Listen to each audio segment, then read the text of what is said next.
మండలం ముడ్డేటిపల్లి గ్రామంలో వరి ధాన్యం కొనుగోలు వేగవంతం చేయాలని చెప్పేసి అఖిల భారత రైతు కూలీ సంఘంగా డిమాండ్ చేస్తూ ఉన్నాం. ఇవాళ రైతులు ఆరుగాలం కష్టపడి పండిస్తే అధికారులు చూసి చూడనట్లు వ్యవహరిస్తున్నారు. ఏమనంటే లారీలు లేవు, కాంట పెడతలేము అని చెప్తా ఉన్నారు. ఎంఆర్ఓ కూడా స్పందించడం లేదు. వెంటనే లారీలు తెప్పించి ఈ కాంట తొందరగా అయ్యేటట్లు చేయాలని చెప్పేసి కోరుతా ఉన్నాం.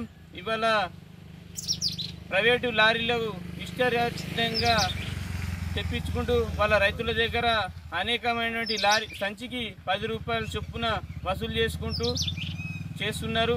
ఇక్కడ ఎవరైతే ఉన్నారో ఐకేపీ అధికారులు వాళ్ళు కూడా పట్టించుకోవడం లేదు.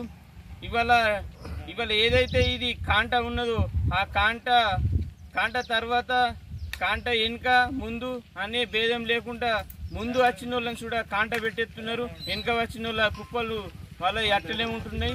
లారీలు వెంటనే తెప్పించి కాంట తొందరగా అయ్యేటట్టు చేయాలని చెప్పేసి కోరుతా ఉన్నాం. లేకుంటే రైతులతో కలిసి ఆందోళన చేస్తామని చెప్పేసి ఈ సందర్భంగా హెచ్చరిస్తూ ఉన్నాం.